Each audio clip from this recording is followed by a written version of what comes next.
లలిత exchange Utsav. పాత నగల అదే బరువుకి కొత్త నగలు తీసుకో. నగల ప్రైస్ లో 20% ఆదా చేసుకోవచ్చు.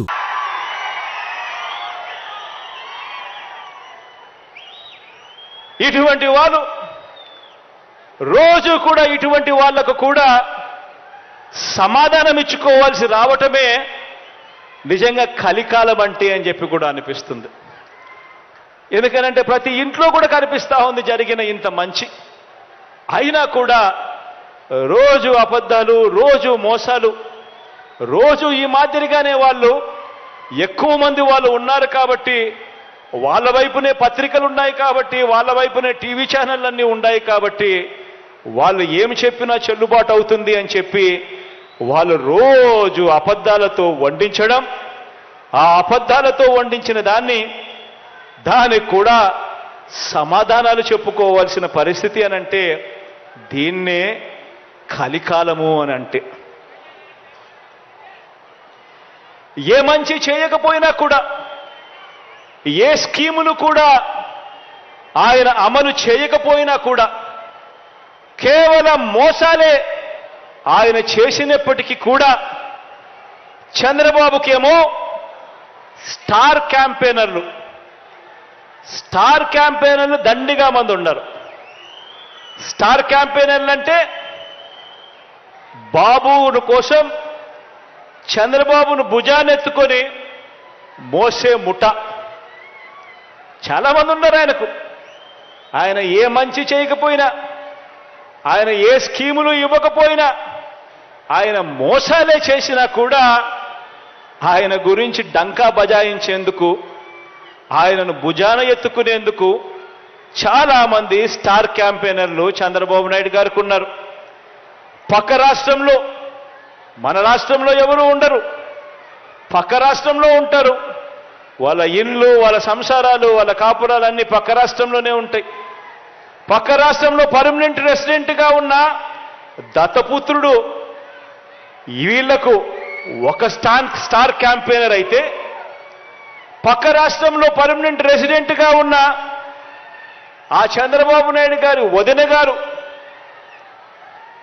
ఆయన పక్క పార్టీలోకి వెళ్ళి చంద్రబాబుకు మరొక స్టార్ క్యాంపెయినర్. చెప్పాల్సిన పని లేదు, ఆయన వదిన అంటే అందరికీ తెలిసే ఉంటుంది అనుకుంటా. పక్క రాష్ట్రంలోనే శాశ్వతంగా ఉంటా ఉన్న ముగ్గురు మీడియా అధిపతులు, ఈ ముగ్గురు మీడియా అధిపతులు కూడా మన రాష్ట్రంలో ఉండరు, పక్క రాష్ట్రంలోనే ఉంటారు. అక్కడే వాళ్ళు శాశ్వతంగా ఉంటారు.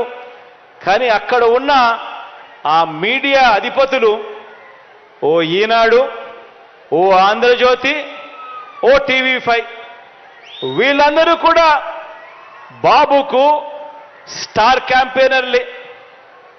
వీళ్ళు కాక రాష్ట్రాన్ని విడగొట్టిన పార్టీలోకి ప్రవేశించిన చంద్రబాబు అభిమాన సంఘం అంతా కూడా చంద్రబాబును జాకీ పెట్టి ఎత్తేందుకు కష్టపడుతూ ఉన్న ఇంకొంతమంది స్టార్ క్యాంపెయినర్లు, వీళ్ళంతా కూడా చంద్రబాబు నాయుడు గారికి తోడుగా ఉన్నారు. బీజేపీలో తాత్కాలికంగా తలదాచుకున్నా, అది కూడా చంద్రబాబు ప్రయోజనాల కోసం తలదాచుకున్నా, పసుపు కమలాలన్నీ కూడా బాబుకు ఇంకొంతమంది స్టార్ క్యాంపెయినర్లుగా కూడా వాళ్ళంతా కూడా ఉన్నారు. ఇంకా బాబుకు వీళ్ళే కాదు, ఇంకా స్టార్ క్యాంపెయినర్లు కూడా బాబుకున్నారు. అమరావతిలో బాబు భూములకు బెనామీలు ఉన్నట్టే మనుషుల్లోనూ ఇంకా ఇతర పార్టీల్లోనూ కూడా రకరకాల రూపాలలో చంద్రబాబు నాయుడు గారికి బినామీలు ఇప్పటికీ స్టార్ క్యాంపెయినర్లుగానే కొనసాగుతా ఉన్నారు. రైతులున్నారు. ఇక్కడ రైతులు చూస్తే హార్టికల్చర్ రైతు రోడ్డున పడ్డాడు, అక్వా రైతు నిండా మునిగాడు, ధాన్యం రైతు దగాగా పడ్డాడు. ఒకే రైతు గంజాయి పండించినాడు మాత్రం బ్రహ్మాండంగా రాణిస్తున్నాడని చెప్పి నేను మీకు తెలియజేస్తున్నా. మండపేటలో గంజాయికి డిమాండ్ ఉంది. అవునా కాదా? ఆ గంజాయి తాగిన వాడికి భార్య పెళ్ళానికి కూడా వ్యత్యాసం తెలియదు తమ్ముళ్ళు. ఆ పరిస్థితి తీసుకొచ్చాడు. 5 ఏళ్లయింది. ఏ రోజున గంజాయి ఉంది, పిల్లలు చెడిపోతారు, ఒక్కసారి సమీక్ష చేద్దామని ఈ ముఖ్యమంత్రికి ఇంగిత జ్ఞానం ఉందా అని మిమ్మల్ని అడుగుతున్నా. ఇలాంటి బాధ్యత లేని ముఖ్యమంత్రి నా జీవితంలో ఎవరిని చూడలేదని చెప్పి కూడా నేను మీకు తెలియజేస్తున్నాను. ప్రతిరోజు 3 రైతులు ఆత్మహత్యలు చేసుకునే పరిస్థితికి వచ్చారు. ధాన్యం కొనేవాడు లేడు, కొన్నా కూడా అరాకొరా డబ్బులు ఇచ్చే పరిస్థితికి వచ్చారు. ఈ క్రాప్ అన్నారు, దగా చేశారు, గిట్టుబాటు ధర ఇవ్వడం లేదు, మధ్య దళారులదే రాజ్యం, ఇష్టానుసారంగా చేసే పరిస్థితికి వచ్చారు. ఒక పక్క అకాల వర్షాలు, తుఫాను, ఇంకో పక్క కరువు, రైతు అతలాకుతలం అవుతున్నా ఈ ప్రభుత్వం పట్టించుకునే పరిస్థితి లేకుండా పోయింది.